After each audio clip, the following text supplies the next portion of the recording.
Hello, welcome to ShropshireStar.com. My name is Jonny Drury. I'm here alongside Shrewsbury Town correspondent Ollie Westbury to bring you a Salop update ahead of their clash with Wycombe Wanderers. Ollie, busy week so far. Game on Tuesday. I know you were at the press conference yesterday. See, it was quite a funny press conference with the flyover that the RAF flyover that Steve Cotterill was very impressed by. Yeah, I mean, it happened it happened several times before and after as well.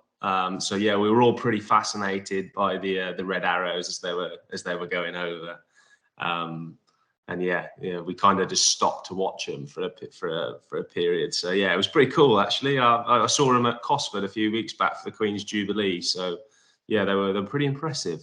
I'm sure one of the more stranger pre-match press conferences. Yeah. But just getting down to what Steve Cotterill said, really, and what he's been saying over the last week. Obviously, we had the win over Carlisle on Tuesday night, and just to pick up on a couple of comments he made after that, really, in terms of, I think the Rekeil Pyke story that you put out a couple of days ago was quite interesting to Salop fans. He went off on loan last year to Scunthorpe. Steve Cotterill said it wasn't his decision. He didn't think it was the right decision, and Pike would have sort of played more if it had stayed at Shrewsbury. Do you think that sort of lends itself to thinking that he's going to play more of a part this season? Yeah, I'd have said so. They were interesting comments, weren't they, from Cotterill after the game. Pike had a good game, didn't he, on Tuesday night, he played at wing back in the first half, and then he moved upfield, didn't he, when Da Costa came on at half time. Yeah, I mean, it was interesting. I found it a quite fascinating insight actually into how transfers work, and the fact that obviously his dad and his agent wanted him to go, but Cotterill didn't want him to go, and then in the end he didn't end up playing all that much. I think, did he make 6 starts for Scunthorpe or something like that, which is, it's not an awful lot when you decide to go out on loan. Like, the idea of going out on loan is to kind of get games under your belt and and to improve. So I'm sure that probably wouldn't have been ideal for Rekeil Pyke. Cotterill did say that he's a smashing lad, but he was adamant that decision was the wrong one to go out on loan this year. Last year, sorry, he said he would have played much more games and got much more game time if he'd have stayed at Shrewsbury, and he could have been used as a wing back as and when Steve Cotterill needed him. So yeah, maybe there's a good chance that he might feature quite heavily this year. He's certainly got a bit of pace and a bit of power going down that right wing. So we'll see how he gets on. I was quite impressed with him on Tuesday night.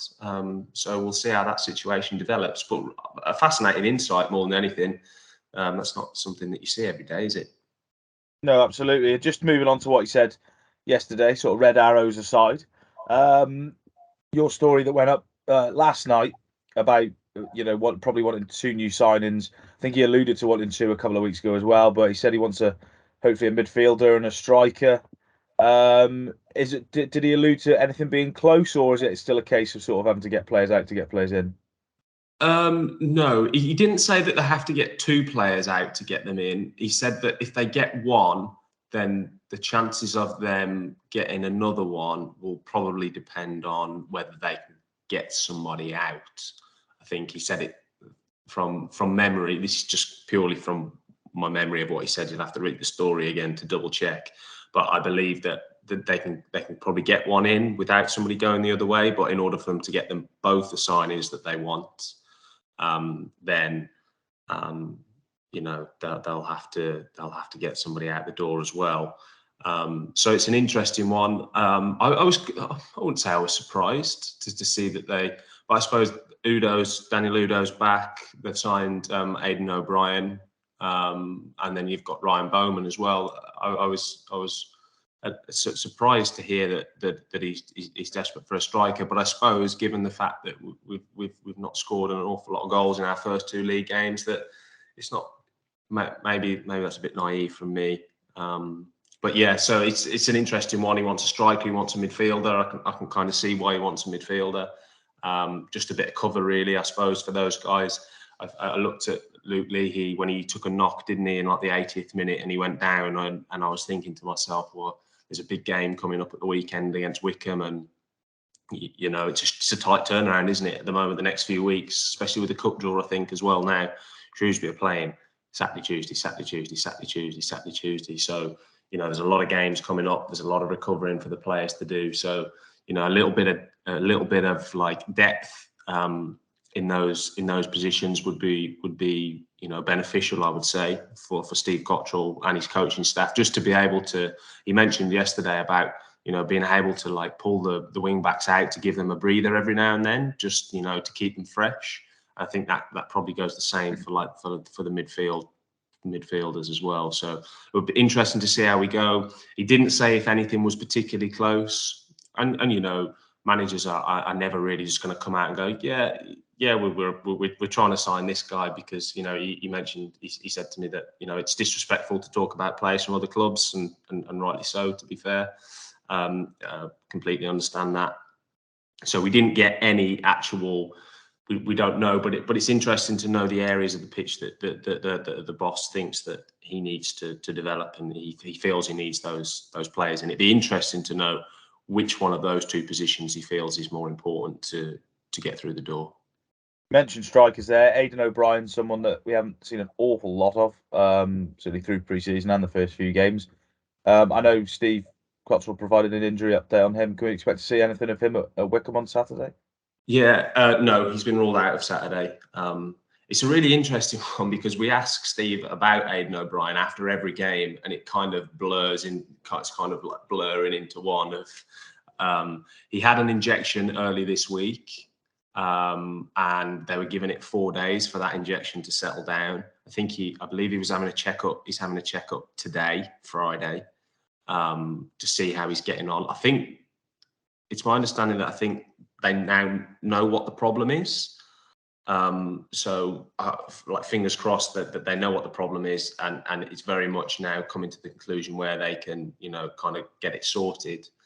He's seen one of the top specialists for that kind of injury. So we'll see. We'll see where we go. It must be a frustrating one for Salop fans, but for the player as well. You know, he's moved to a new club. You know, he's made the transition, and I'm sure he's absolutely desperate to get out on the pitch. So, you know, I must admit, it's a frustrating one for all parties. I'm sure Steve Cotterill wishes he had him to throw on as well. And something else that you've got to take into consideration: he's not had a pre-season either. I think that's one of the big things. You look at Daniel Ludo, for example. He played pretty much 70 minutes and 80 minutes in pre-season, so that at least then when he came back from his injury, you could then throw him into the side and not have to worry about him not being up to match sharpness too much, because he's got minutes in his legs. But I don't think that's quite the same for Aiden O'Brien. So I think he'll be playing when he is back and he is fit and he's doing okay. I think he'll be playing catch up a little bit to try and get himself up to speed, because, you know, the players look fit. Yeah, and just on another striker, Daniel Udoh came back into the side on Tuesday, scored, and he's going to be a big bonus heading to Wycombe, because it's probably going to be arguably one of the toughest games of the season. Really, Wycombe are one of the big boys in League One, aren't they? Yeah, they are. It was a good goal. It was a good goal, wasn't it, from Daniel Udoh in the week? I'm not sure what I was more impressed by, the goal or seeing your face when the fans started singing the Daniel Udoh chant, because you absolutely loved that chant. Just a toe tapper, mate. Just a toe tapper. But yeah, it's going to be a tough game, isn't it? I wrote my preview for the game yesterday, and obviously they've got Sam Vokes playing up front for them, who's obviously quite a decorated football. I wouldn't say decorated, but he's got a lot of experience, played in the Premier League for Burnley and Wolves. You know, they were close to promotion last year, missed out slightly but in the playoff final, didn't they? So it'll be a tough game for Shrewsbury. It'll be a tough game. It'll probably be their most difficult challenge to date this season. And yeah, we'll see how they cope, and it'll definitely be a physical battle. So we'll see where we are. Steve Cotterill said that there's a few knocks after Tuesday, but nothing that he's overly concerned about. So he thinks that everybody will have come through that training okay.